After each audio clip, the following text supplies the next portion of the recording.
Michelle Johnson.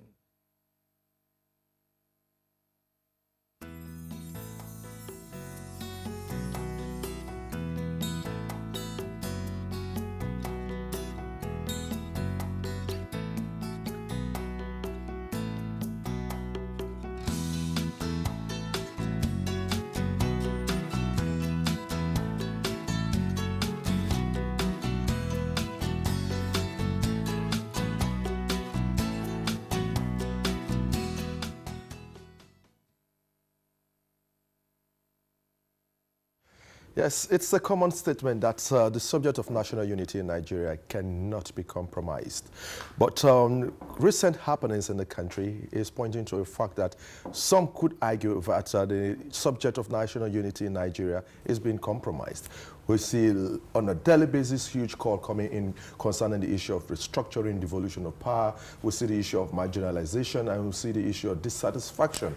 Erring group emerging daily in the nation. We've seen calls for secession, we've seen call for devolution of powers, and all of this put together questions the question that Nigerians are hoping for an answer to, which is what becomes of Nigeria's national unity. We are to do an analysis of the development and how we can forge ahead as a united, strong, indivisible nation. We are being joined by Dr. Agoso Bamaiyi. He is a public affairs commentator, an author, and one who wears so many caps, which we cannot mention on the program this lovely morning. A very good morning to you, Dr. Agoso. Good morning, Bamaiyi. Aaron. Good morning, Jacob. It's nice to be here. Yes. And it's also nice to talk about national unity because it's foundational to anything else we do. And another, one nice thing I like about you this morning is the traditional hat that you have on, and then your design also is looking very, very good. It looks national. I'm not used to this sort of dressing, so I'm not even comfortable as I'm sitting now. First thing I'll do when I get out of here is to take off the hat. You know. Okay, now too many things happening in the polity. A lot of confusion here and there. One would have said, okay, with the level of awareness and education that Nigeria has today, we should have a Nigeria that is walking in the path of development. But rather, we're seeing so many distractions happening at a time when we think things should be right. How can you explain all of this? Well, there are lots of issues here that is pushing the divisions we have in the country right now. You know, when we started off, we had a small population, and our resources were enough. So we didn't really have to fight each other over resources because there's a battle of, over turf that is going on here in Nigeria right now. But along the way, our population kept growing. In the 70s, we had about 70 million Nigerians. We were doing well. Oil was, we were making a lot of money from oil. Unfortunately, we stopped pushing ourselves in the path of innovation and invention. Academically, we were not pushing ourselves, but our population kept growing. We are now in a situation where we have a very big population, about 180 million, some estimates up to 200 million. Oil is no longer giving us as much money as it used to. And then we're not really prepared for the kind of situation we have now. I mean, our economy is not diversified. It's a monoproduct economy, and it's so vulnerable. Now, over time, people have started fighting each other to position themselves over resources, especially given the kind of federal system we have here in Nigeria, that you don't have relevance until you are in the center. So there's a lot of fighting to be in the center because you're only relevant when you are in the center. You control resources and all that. So, and for people to be in the center and also to have relevance in the nation, there is really no national platform on which to stand. And therefore, people fall back to regions, to tribalism, and to religion to gain relevance. And over time, this has intensified, and the fault lines in our nation have become more and more open and more obvious. What we need to do is to have a national platform on which we can stand, so that you and I can be relevant without having to fall back to religion or fall back to region or fall back to tribalism. But isn't this an error, knowing fully well that right from the very get-go, right from the start, these differences had been identified. But for all 50 years right now, we've not been able to see how to harmonize these differences. Rather, we've allowed these differences to grow stronger, as you did mention. Isn't this a misnomer for a nation like Nigeria? It's part of the problem I mentioned. You know, we have this big population, and then we don't have sufficient resources. Was it People must survive. Was it deliberate that the context of designing a national identity for Nigeria was taken off, not been implanted in the minds of Nigeria? Was it a deliberate move? No, it was. I don't think it was deliberate. It's just negligence. Over time, there are things we should have been emphasizing, and which is what I talked about. Our educational foundation, for instance, when we started off as a nation, was sound. We were producing sound people, sound engineers. We were producing sound architects, sound lawyers, sound doctors. By that I mean they can hold their own anywhere in the world. But we didn't put enough into the educational sector. It began to go bad, such that over time you have engineers that can't do engineering. You have architects that can't do real architectural work. You have doctors that can't do real doctoral work. You travel out of the country, you have to return to the university and do 1 or 2 years before you come back, and you are absorbed because they don't believe in our degrees. And you can't blame them for that. We've not done that. As a result, the talents and the abilities of the people to innovate, to invent, and come up with products away from petroleum that would have created wealth all across the country has not really been there. We just went to sleep. Mentally and entrepreneurially, we went to sleep. I mean, because the necessary policies which were there in place were not pursued consistently. Our innovation died, our innovativeness, our inventiveness, it all died. We just turned around and depended on petroleum. I mean, the feeling was we will get the money, whether we do anything else or not. But we have come to a point now where the money is no longer enough. And people are looking for ways in which they will make themselves relevant. The reason why I act to ask, isn't this deliberate? Because you said in the 70s, in the 60s, 70s, 80s, we had about surplus of money. And then it got to a point where they said the problem is not money in Nigeria, but how to spend the money. Yeah, I don't think, when you say deliberate, it's like somebody sat down and designed it. Let's get Nigeria to this point. Okay. I don't think it's that is the situation. No, it's just negligence. When you fail to develop the nation's education system, you fail to develop the health sector. And you know that when you develop all of this, the nation will be better off. When you fail to develop infrastructure such as road, provide waters, electricity, and all of this, and you know that the resources is there, it's available, it's at your disposal, isn't this deliberate? Again, I would say it's not deliberate in the sense that we want to get Nigeria to a point of poverty and all that. It's just negligence and self-centeredness, but mainly lack of vision. Lack of vision. Yeah, lack of vision. We had leaders in the past who thought only about themselves and their pockets, how to enrich themselves, enrich their families, enrich their friends, at the expense of the nation. So it's an issue of negligence. But perhaps they didn't envisage that the popularity of Nigeria was going to increase to be what it is today, and that's why it becomes so complacent with regards to, you know, having a vision for the country. Yeah, it's short-sightedness. You know, we were looking.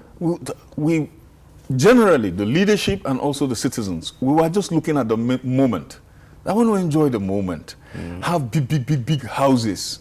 I was told the story of someone who headed a federal housing agency and has houses all over the place, such that he even forgets.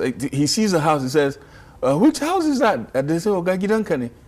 You know, I mean, we just want to enjoy the moment, have the best cars. Remember when the Beasts came out? This, you know, when they advertised it, they said it was built for Arabian sheikhs and Nigerian billionaires. They know how vain we are. It's just vanity. I mean, Mama, what's his name now? Damaraya just sang a song. His head ko kana da gidaje 30. Daki daya zaka kwana a wannan dakin ma a gefe daya zaka kwanta. In kana da hula 30 dole ka sa hula daya. In ka sa hula 10 kai kade ai za ce ga mahaukaci nan. We fail to understand that these material things are nothing. We needed to invest in the nation. Our leaders and elites did not invest in the nation. We invested in ourselves. We have a situation where somebody dies and he leaves so much money in foreign accounts. Nobody can access that money anymore. So they took the money out of the country and put them in foreign accounts. We just wasted the resources of the nation because we're thinking about now. We're thinking about how big we can be. We're thinking about how many chieftaincy titles you alone can have. And all that. So it's just selfishness and lack of vision. Negligence that has brought about this issue of divided interest that we see today. That's right. Has really popped up. Some saying that yes, they want to secede out of Nigeria. That's right. It's these divisions are now feeding into these unrealized dreams. I mean, Nigeria has not realized its dream. I mean, so there are people who feel we cannot become what we can become, what we have potential to become if we remain in Nigeria. So this lack of investment in the nation, this lack of visionary leadership, looking into the future and building a future that takes care of everybody. I mean, why do we do census? We do census so we can make plans and projections to take care of the people. But there was a time in Nigeria's life we went for, I think, about 2 decades without a census. Yeah. It's just, we just neglected everything. This lack of vision has created a situation now where some people are feeling forever we will never become what we have the potential to become until we leave Nigeria. But looking at it now, the factor creating a very wide lacuna is that people tend to value wealth than personality. That's right. Isn't it? That's now, right. how bad is that now to the growth of a nation? It's very bad. It's very bad. A situation where one person is pocketing an entire budget. What is that? It's so bad that the former EFCC boss, Farida Waziri, at a point was saying that the stealing was so bad that she felt people who come into leadership needed psychological analysis to prove, to verify whether they are sound or not, because it looked like craziness to do that kind of stealing. I mean, you steal and sweat and sit down and rest and drink water, refresh yourself, and you continue the stealing. It was as if people came into office just to steal. They were doing nothing visionary. They were doing nothing in line with building the nation. Absolutely nothing. Except taking and taking and taking. Now, will you say that it is a realization of the fact that there are people who occupy office and they are circumventing wealth that is supposed to be for the development of a community that led to several agitations from some quarters? That probably didn't lead to it directly, but that's what is feeding it. That's what is feeding it. I keep saying it again. If we had continued developing at the rate we started, remember Malaysia, Indonesia, yes, and all those countries were coming and learning from us. I mean, Indonesia, for instance, came here and took seed palms, you know, over to Indonesia. The other day I was reading in the news, it was funny in a very bad way. They're talking about coming back to Nigeria to do palm seed plantations and all that. And you know, to teach us how to do it properly, something they learned from us. Yes, they came here, you know, took the model, Nepal model, back to Malaysia. Today, Malaysia has 24 hours electricity. I have a brother who was in Malaysia for a couple of years, about 7 years or so. He told me in those 7 years, he never saw a blackout. The only blackout he experienced, and his children who were born in Malaysia were actually crying because the house was dark. They're not used to darkness. And his wife is also Nigerian. The only blackout he experienced was when there was a fault in the block where he lived. So it was not from the source. Grid, yeah. It was not from the grid, but it was a problem with the block where he lived. And they learned this thing from us. All right, Dr. Agoso, I'd like to ponder on this. Now, looking at the unity of Nigeria, Nigeria is such a unique nation, among countries on the continent of Africa. Now, will you say that our heterogeneity itself, that is supposed to be a source of strength and unity, could be what is dividing us? Everybody just want regional ethnicity, resource control, and stuff like that. But we'll talk about this after this time out. All right, viewers, if you just joined us, you're watching Sci-Fi Breakfast Show. At this point, we'll take a short break now, and we'll return with more on this discussion with Dr. Agoso Bamaiyi. Stay with us.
Yes, glad to have you back. And this is Safi Breakfast Show on the Monday morning. Yeah, interesting discussion we've been having here in the studio, looking at the Nigerian factor, how we can unite the nation. Well, what we are all right about now looking at with Dr. Agoso Bamaiyi is that factor of unity. How can we unite Nigeria as one people? Not looking at our, minding our differences rather. But let's still get back to him and see what further analysis he has for us as we continue this particular discussion. Yes, Dr. Agoso, let's look at this particular thing in line with the question thrown forward by Chris before the break. Now, we always make use of this statement which says, united we stand, divided would fall. When we talk about this, are we talking about this based on the homogeneity of a nation state, or we're looking at it from the heterogeneity of the nation state? Which one are we looking at right now? Well, it's not possible to get to a point where we all become one. We all blend and forget our, what I mean is we forget our religion, forget our tribe, forget our regions and all that. And I don't think we need that to say we are truly united. You know, that you have to give up your identity, you have to give up your religion and all that. You'll be expecting too much if that is what you want. But we can learn lessons from nations like America, for instance. America is the most heterogeneous nation on earth. Almost every ethnicity is represented in America. But they are also one of the best examples of a nation that is working unitedly that you can find anywhere. You are not required to give up your identity. You have people in America that still dress like Indians, the Native American Indians. And yet they hold PhDs. These are engineers, these are doctors, and they are putting their best to the nation. If you see him, you see a red Indian, you see an Indian American. There are people who are Muslims in America. There are people who are Christians, and within Christianity, there are various sects, including Mennonites, who don't believe in a modern lifestyle. You know, they deliberately do not afford themselves the modern lifestyle. They're like the Fulanis we have here.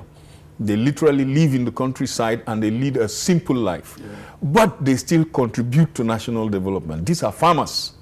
And a lot of the food they produce takes care of the country, you know. So and nobody is forcing them to give up their way of life, as long as they do not constitute a security threat. The reason why America is working, and is what we need to learn, is that they have a constitution that is above anything else. That's right. And everybody work and lives up to the constitution. You're required to stand by the constitution. If you come before a court of law, nobody says you are the son of this or that. What you are, or who you are, or where you come from means nothing. So invariably, are you saying that the constitution in Nigeria is not that powerful enough? We do not. A document is as powerful as we, the people, make it. But do you think some Nigerians become stronger than the Constitution? Of course. Part of the problem in Nigeria is that we have very strong individuals and weak institutions. I've been saying this over and over. If we want our country to work, we must strengthen institutions. There has to be consistency in the pursuit of policies. We must remove the respect of personalities, where you are willing to break the law to favor a personality. We must get to a point where, whether it's a taxi driver or a multi-millionaire, if he's required to stand in line, he stands in line. You don't say, oh, Ogaya Zopa, Kowa Abashi Hanya. These are the sorts of things that weaken institutions. We look at people in their faces and their names, and we're ready to compromise standards just to favor them. Perhaps you're looking for 50 naira after he's gone, or 1,000 naira or 2,000 naira, and that's all. We must have strong institutions. We must have consistency in policies, and policy execution. We must get to a situation where we do not respect personalities, but we respect the laws of the institution within which we work. There has to be consistency. So the Constitution is as strong as we make it. So how do we consciously do this? Because right about now, we have consciously and unconsciously gotten ourselves to where we are today. Now, how can we consciously, and how can the nation consciously stimulate the right values, the right system, the act of doing the right thing, wherever you find yourself? How can the nation do that right now? That's right. Number one, we have to have the political will. And when I say political will here, I mean we have to have the right leaders at the national level in place. If we have a leader that respects constitutionality, like we have in Buhari, I was talking with a friend of mine. It's one of the most unfortunate things that have happened to us is that Buhari came into the presidency, and unfortunately, it's not well. He came in sick, but this is a man who respects the rule of law. He respects orderliness. He wants things done orderly. I remember his first time in power and how you had to stand in line to get things done. I mean, we need a leader who is like that, and who will make sure from the top down to the bottom, all leaders, fall into line. And then the National Orientation Agency would have to come active, something like MAMSA in those days. MAMSA was very active. Exactly. And we need to sell these ideas to Nigerians. We need people who can talk very well, who can talk clearly, who can motivate people. Nigerians need to be motivated to do the right thing. We need to show them, the evil of doing wrong and the good of doing the right thing. We need to show them that if we all do the right thing, eventually we will all benefit. If you do wrong, it might benefit you personally and probably your family. But millions of other people will suffer because of your act. If you do right, you might not get a lot instantly, but you will get enough to survive. And then millions of others will also get enough to survive, which is what we want. We want the nation to survive. We want the nation to do well. So apart from the political leadership having the political will, we also have the various agencies, especially the National Orientation Agency, doing its job, and doing it very well, motivating Nigerians, talking to Nigerians. A lot of money needs to be pumped into that. I know part of the problem they have, and they appear not to be active, is that they lack logistics and resources and all that. So they can have a lot of plans on how we can reorient Nigerians, but the execution of it, it's out of the question because the resources are not there. Which is something they need to snap out of. Whether there's challenges of no phones and all of this, they need to snap out of that and get working, because it is very difficult for you now to give an average Nigerian, a proper perspective of what it means to be patient. to eat the fattest bone, because Nigerians already are trying to define who ate the flesh on the bone. That's right. And cannot be patient enough to wait for. So you understand, all of these are perspectives that the National Orientation I interact with Nigerians with. a lot. If you go to my Facebook wall, it's very active. In recent times, if you visited my wall, you see how I'm coming under attack. That's right. Nigerians don't believe in their government. Anything a government official says, the first reaction of Nigerians is, Kariani, it's a lie. That is how bad it is. Exactly.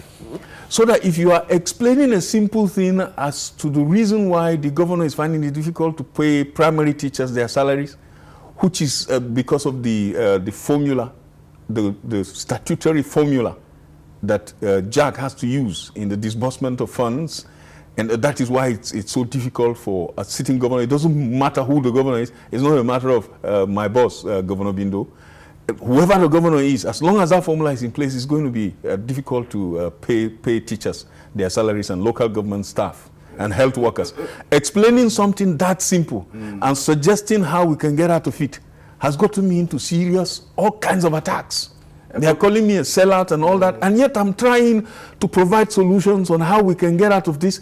People just don't believe in government anymore. Things are so bad. That's because from the onset, we never got it right. Yeah. That's right. The nation failed in giving the people an identity to cling on. That's right. So they think it can never be gotten right. That's right. That's, I mean, a lot of Nigerians have given up hope on Nigeria. That's why I keep saying we need a leader who will lead not by words only, but also by example. He has to lead by example, and he has to be very strong on insisting on the right thing getting done. And if people who are within his cabinet or people who work with him do corrupt things, he has to deal with them decisively. People have to see it. I mean, the issues with the secretary to the federal government the other time, and also the boss of the NIA and the rest of it, the initial delay actually became a credibility issue for the current government, but eventually that was dealt with, which is good. Now we need that kind of thing, and then beyond that, we also need a national leadership that are visionary, that are looking into the future, that are really working on infrastructure, like you mentioned earlier. You know, the sort of thing we are seeing in Adamawa State. What moves a people is their roads. Roads tie into everything. It ties into health, it ties into school. You use a road to go to a hospital, you use road to go to school, you use road to go to your farm, etc., etc. The governor here in Adamawa State, and if I talk like this, people say, hey, he has started again. But we have to say this.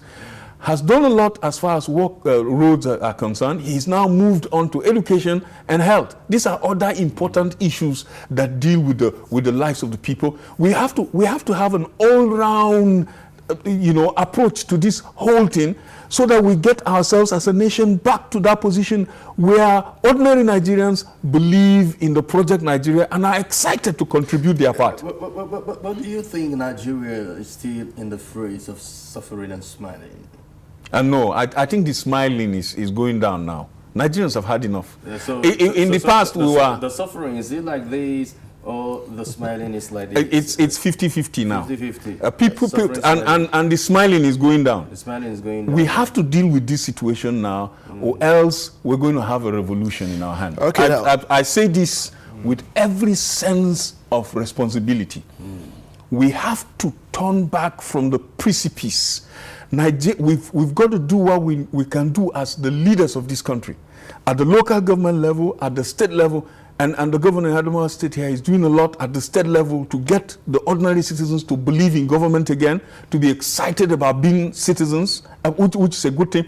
At the national level, we also have to deal with that, because Nigerians, boys, are not smiling anymore. Boys are not smiling anymore. Give me a perspective, which is going to be our final take on this particular issue. Do you think if we try to reorientate people right from the nursery school, primary school, trying to teach them a new identity, a new thought, a new reasoning about Nigeria, do you think we'll get it right? We will get it right. It has to be done. That's why I talked about political will. If we look at the challenges, of course we will be discouraged. But I have learned that no matter how big a challenge is, if you attempt to tackle it and you remain consistent in tackling it, you will eventually overcome it. We will overcome our challenges. All these challenges are challenges that we can overcome. But there has to be the political will to open up. Let's stop shouting down each other.